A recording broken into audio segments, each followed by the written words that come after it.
আমরা যখন নির্বাচিত হই, যারা আমাদের ভোট দিয়েছে আমরা তাদের জন্য কাজ করতে বদ্ধপরিকর, যারা বিরুদ্ধে দিয়েছে তাদের জন্য কাজ করতে বদ্ধপরিকর।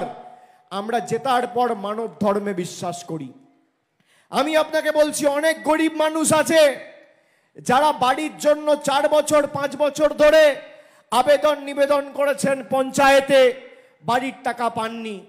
আপনি শুনে রাখুন, বাড়ির টাকার কিছু নিয়ম আছে দেওয়ার ক্ষেত্রে। যদি 1,20,000 টাকা আপনি পান, তাহলে তার 60% টাকা দেয় কেন্দ্র সরকার আর 40% টাকা দেয় রাজ্যের সরকার। আমাদের সরকার 3 বছর ধরে এদের কাছে চিঠি লিখেছে, প্রধানমন্ত্রী গিয়ে নরেন্দ্র মোদীর কাছে, প্রধানমন্ত্রীর কাছে গিয়ে রাজ্যের মুখ্যমন্ত্রী একাধিকবার বৈঠক করেছে, অনুরোধ করেছে যে মানুষকে বঞ্চিত করে রাখবেন না, বাড়ির টাকা আপনি ছাড়ুন। 3 বছর ধরে বাড়ির টাকা বন্ধ করে রেখেছে। বিজেপির নেতারা এসে প্রচার করে যে টাকা দিয়ে দিয়েছি, তৃণমূলের পঞ্চায়েতের লোকেরা তোমাদের টাকা আটকে দিয়েছে, টাকা দেয়নি। আমি আজ থেকে 48 দিন আগে ধূপগুড়ি থেকে সভা করে বিজেপি নেতাদের চ্যালেঞ্জ করেছিলাম যে বাংলায় হারার পর আর 17-18 থেকে আবাস প্লাসের যে তালিকা তৈরি হয়েছে, তোমরা যদি প্রমাণ করতে পারো 10 পয়সা কেন্দ্রের সরকার দিয়েছে, আমি তৃণমূলের হয়ে মানুষের কাছে কোনোদিন ভোট চাইতে যাব না। আজকে 48 দিন হয়ে গেছে, 1000 দিন পেরিয়ে গেছে, বাড়ির টাকা দিয়েছে তার কোনো শ্বেতপত্র দেশের প্রধানমন্ত্রী বা বিজেপির কোনো নেতা প্রকাশ করতে পারেনি। আমি ধন্যবাদ দিই বিজেপিকে, তার কারণ তৃণমূলের যত আবর্জনা আমরা বার করে দিয়েছি, এই আবর্জনাগুলোকে বিজেপি 2021 সালে নিয়েছিল বলে তৃণমূলের ফল এত ভালো হয়েছিল। আর সরকারের যারা আবর্জনা, দেবাশিস ধরের মতো লোকেরা, যাদের কারণে নেতৃত্বে শীতলকুচিতে 5 জন মারা গেছিল দিনের আলোয়, যার নেতৃত্বে সিআইএসএফ, সিআরপিএফ, কেন্দ্রীয় বাহিনী গুলি করে মেরেছিল 5 জন লোককে, নির্দোষ বাঙালিদের, আজকে তার প্রতি যোগ্য বিচার হয়েছে। আমি বলি না, বাংলায় কথায় আছে, পাপ বাপ কেউ ছাড়ে না। দেবাশিস ধর বীরভূমে মনোনয়ন ঘোষণা হওয়ার পরে তারাপীঠে পুজো দিতে গেছিল, তারা মা সুবিচার করেছে। এই মাটি বীরেদের মাটি, এই মাটিতে একাধিক সতীপীঠ রয়েছে। এখানে মা ফুলোরার মন্দির, মা তারার মন্দির, বক্রেশ্বর, কঙ্কালীতলা, নলাটেশ্বরী, একাধিক সতীপীঠের ভূমি এই বীরভূমের লাল মাটির জেলা। যে মাটি বাংলার কৃষ্টি সংস্কৃতি রক্ষার ক্ষেত্রে অগ্রণী ভূমিকা পালন করেছে, সেই মাটিকে কিভাবে বিজেপির সরকার কুলসিত কালিমা লিপ্ত করেছে আপনারা দেখেছেন। রবীন্দ্রনাথ ঠাকুরের কারণে যে শান্তিনিকেতনকে আজ সারা বিশ্বের মানুষ চেনে, সেই শান্তিনিকেতনের ফলক থেকে কবিগুরুর নাম মুছে দিয়েছে এই বিজেপির সরকার, দেশ বিরোধী জনবিরোধী কেন্দ্রের বিজেপি সরকার। অমর্ত্য সেনের মতো নোবেল পুরস্কার প্রাপ্ত অর্থনীতিবিদ, তাকে তার বাড়ি থেকে উৎখাত করার জন্য নোটিশ দিয়েছিল। পরবর্তীকালে মুখ্যমন্ত্রী গিয়ে তার বাড়িতে তার হাতে তাকে বসিয়ে তার জমির দলিল তুলে দিয়েছে যে তার জায়গার প্রতি তার পূর্ণ অধিকার রয়েছে। এই কারণে আমরা বিজেপিকে বাংলা বিরোধী বলছি। আজকে দেখুন তৃণমূল নেতাদের কিভাবে এরা অত্যাচারিত করে রাখছে। আজকে তৃণমূল নেতাদের নির্বাচনের প্রাক্কালে কারোর ঘরে ইডি, কারোর ঘরে সিবিআই, কারোর ঘরে এনআইএ, কারোর ঘরে ইনকাম ট্যাক্স, তাকে যাতে দমিয়ে চমকে ধমকে রেখে বিজেপিকে সুযোগ করে দিতে পারে, সেই প্রক্রিয়া বিজেপি চালাচ্ছে।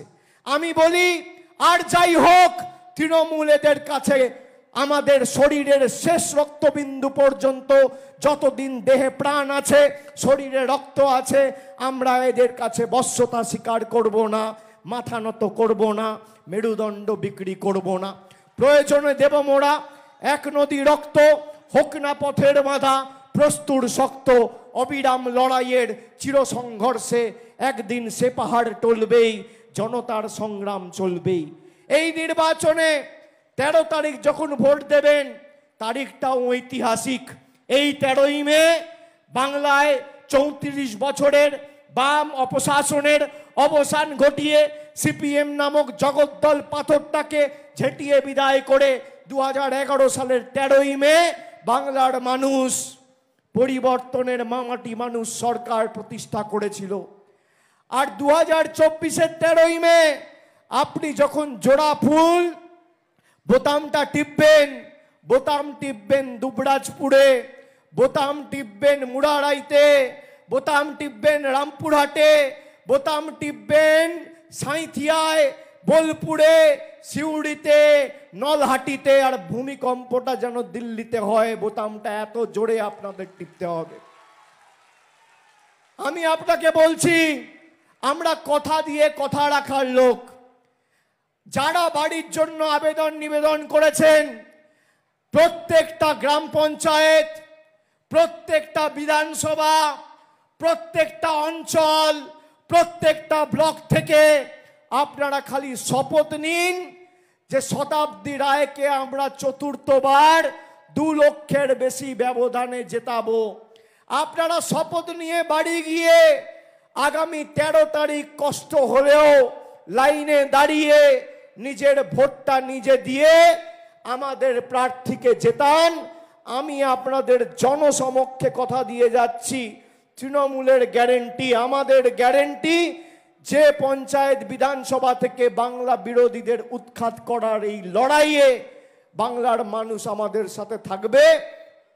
31শে ডিসেম্বর 2024 অর্থাৎ এই বছর ডিসেম্বর মাসের 31 তারিখের আগে কেন্দ্র টাকা দিক আর না দিক, আপনার বাড়ির প্রথম কিস্তির টাকা সরাসরি আপনার ব্যাংক অ্যাকাউন্টে আমাদের সরকার পাঠিয়ে দেবে। এটা দিদির গ্যারেন্টি, এটা তৃণমূলের গ্যারেন্টি। আমরা 2021 সালে এপ্রিল মাসে বলেছিলাম লক্ষ্মীর ভান্ডার দেবো পরিবারের একজনকে। মমতা ব্যানার্জি জিতে মে মাসে, জুন মাসের 1 তারিখ থেকে পরিবারের একজনকে নয়, যদি পরিবারে 4 জন মহিলা থাকে 4 জনকেই লক্ষ্মীর ভান্ডার দিয়েছে, 5 জন থাকলে 5 জনকে দিয়েছে, 2 জন থাকলে 2 জনকে দিয়েছে। বাংলায় 2,12,00,000 মহিলাকে আমরা লক্ষ্মীর ভান্ডার দিচ্ছি, তার মধ্যে 9 লক্ষ খালি বীরভূম জেলায় পাচ্ছে। আমরা 1 বছরে যদি 25,000 কোটি টাকা খরচা করে কেন্দ্রের কোনো সাহায্য সহযোগিতা ছাড়া মানুষকে লক্ষ্মীর ভান্ডার দিতে পারি, আমরা 50,000 কোটি টাকা খরচা করে 50 লক্ষ মানুষকে মাথায় ছাদও দিতে পারি। কারো দয়া দাক্ষিণ্যে আমরা বেঁচে নেই, কথা দিয়ে যাচ্ছি। আর যারা আপনাকে গ্যারেন্টি দিয়েছিল, 5 বছরে কবার দেখেছেন মায়েরা? কবার দেখেছেন? কোভিডের সময় বিজেপির কোন নেতাকে পাশে পেয়েছেন? ঝড় বৃষ্টি বিপদ খাড়ার বন্যা কোন বিজেপি নেতাকে পাশে পেয়েছেন? এটা তো পরিযায়ী পাখি। যারা নিজেদের মধ্যে প্রার্থী ঠিক করতে পারছে না, তাদের গ্যারেন্টি নেবেন? তাদের গ্যারেন্টি নেবেন? 15 দিনে 2 বার প্রার্থী বদল, এখনো লোক জানে না বিজেপির প্রার্থীকে। কালকে দেখছিলাম দেওয়াল মোছা হচ্ছে, গাড়ি থেকে স্টিকার তোলা হচ্ছে। কি দুর্গতি! মানে এত খারাপ পরিস্থিতি, অবস্থা এদের। আপনি ভাবুন, বাংলার কৃষ্টি সংস্কৃতি, বাংলার সভ্যতাকে এরা নষ্ট করতে চেয়েছে এজেন্সি লাগিয়ে, জোর করে এনআইএ, আর সংবাদ মাধ্যম এদের দোসর। আমি আপনাকে বলছি, একাংশের সংবাদ মাধ্যম আর বিচারপতি এখন তো দেখে নিয়েছে, যারা বসে চাকরি বাতিলের রায় দিয়েছে তারা আজকে বিজেপির প্রার্থী। আপনারা কেউ অস্বীকার করতে পারবেন না। সংবাদ মাধ্যম একাংশ এদের সাথে হাত মিলিয়েছে, বলেছিল বোম ফাটাবো বিজেপির নেতা। কি বোম ফাটলো? 25,000 যোগ্য লোকেদের চাকরি বেকার। আমি ধরে নিলাম তর্কের খাতিরে কিছু লোক অন্যায় করেছে, কিছু লোক দুর্নীতি করেছে। 100 দিনে যেভাবে 500 লোক দুর্নীতি করেছে বলে 50 লোকের টাকা বন্ধ করে দিয়েছে। একইভাবে 25,000 লোকেদের, এর মধ্যে অধিকাংশ 80-90% প্রায় মেধাযুক্ত। একদিকে মমতা ব্যানার্জি চাকরি দিচ্ছে, আর একদিকে বিজেপি চাকরি খাচ্ছে। একদিকে আমরা টাকা দিচ্ছি, আর একদিকে মোদিজি টাকা নিয়ে চলে যাচ্ছে। আপনি বলুন না, আধার আর প্যান কার্ডের লিঙ্ক করার নাম করে মোদিজি টাকা নেয়নি? নিয়েছে কি নেয়নি মায়েরা? মমতা বন্দ্যোপাধ্যায় দুয়ারে সরকারে ফর্ম ফিল আপ করিয়ে আপনাদের থেকে টাকা নিয়েছে? কেউ বলতে পারবেন? দিদি দিচ্ছে আর মোদিজি আটকে দিচ্ছে। আপনি দেখুন না, বিজেপির নেতারা বলছে যে তারা যদি ক্ষমতায় আসে লক্ষ্মীর ভান্ডার বন্ধ। আমি আপনাকে শোনাচ্ছি, নইলে বলবে অভিষেক ব্যানার্জি মিথ্যে কথা বলছে। আমি আপনাদের ভয়েস রেকর্ডিং শোনাচ্ছি জনসভা থেকে। কুচবিহারের বিজেপির সভানেত্রী দীপা চক্রবর্তী, তিনি প্রকাশ্যে সভা করে বলেছেন, কি বলেছেন শুনুন।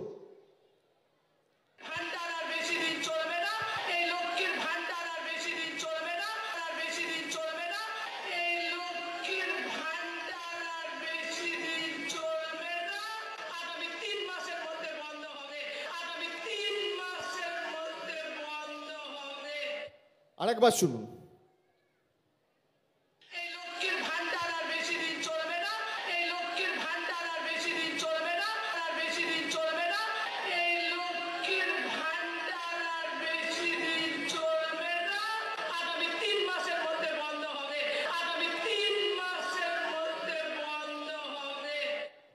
বলছে লক্ষ্মীর ভান্ডার আর বেশি দিন চলবে না, আগামী 3 মাসের মধ্যে বন্ধ হবে। কে বলছে? বিজেপি নেত্রী, তার নাম হচ্ছে দীপা চক্রবর্তী। তিনি এই মন্তব্যটা করেছেন আজকে প্রায় 10 দিন হয়ে গেল। বিজেপির তরফ থেকে কোনো রকম শোকজ করা হয়নি, কোনো সমালোচনা হয়নি, তাকে দল থেকে বহিষ্কার করা হয়নি, তার বিরুদ্ধে কোনো পদক্ষেপ গ্রহণ করা হয়নি দলগতভাবে। তার মানে বিজেপির রাজ্য এবং কেন্দ্র স্তরের নেতাদের সমর্থন নিয়েই কথাটা উনি বলছেন, ধরে নেওয়া যাক। উনি বলছেন যে বিজেপি জিতলে লক্ষ্মীর ভান্ডার বন্ধ হয়ে যাবে। আমি মায়েদের জিজ্ঞেস করতে চাই, আপনারা চান মায়েরা লক্ষ্মীর ভান্ডার বন্ধ হোক? মায়েরা চান? চান? তা যারা আপনার বাড়ির টাকা আটকেছে, 100 দিনের টাকা আটকেছে, তারা এবার লক্ষ্মীর ভান্ডার আটকাতে চায়, তাদেরকে 13 তারিখ জবাব দেবেন না? দেবেন না? হাত তুলে বলতে হবে। আমি জানি খুব গরম, কষ্ট হচ্ছে। আগামী 13 তারিখ জবাব দেবেন না যারা আপনার লক্ষ্মীর ভান্ডার আটকাতে চায়? আমি আপনাকে বলছি, বোতামটা এখানে টিপবেন, ভূমিকম্প দিল্লিতে হবে। আর আমি কথা দিয়ে যাচ্ছি, যতদিন তৃণমূল রয়েছে আর মমতা বন্দ্যোপাধ্যায়ের সরকার রয়েছে, যতদিন আমাদের সরকার রয়েছে, ভারতবর্ষের যত বড় শক্তি চেষ্টা করুক, আপনার লক্ষ্মীর ভান্ডার কেউ আটকাতে পারবে না, এটা আমাদের গ্যারেন্টি। আপনি যেভাবে লক্ষ্মীর ভান্ডার পাচ্ছেন, যতদিন আমাদের সরকার রয়েছে, যতদিন আমরা আছি, একইভাবে মাসের 1-2 তারিখের মধ্যে সরাসরি আপনার ব্যাংক অ্যাকাউন্টে লক্ষ্মীর ভান্ডারের টাকা যাবে প্রতি মাসে। হাজার বাধা বিপত্তি প্রতিকূলতা আসুক, আপনার টাকা কেউ আটকাতে পারবে না। বিজেপি চেয়েছিল আপনার 100 দিনের টাকা আটকাতে। আমি নবজোয়ার করেছিলাম, এখান থেকে যাচ্ছিলাম, আপনাদের খালি বলেছিলাম যে নিজের অধিকারকে সামনে রেখে ভোট দিন।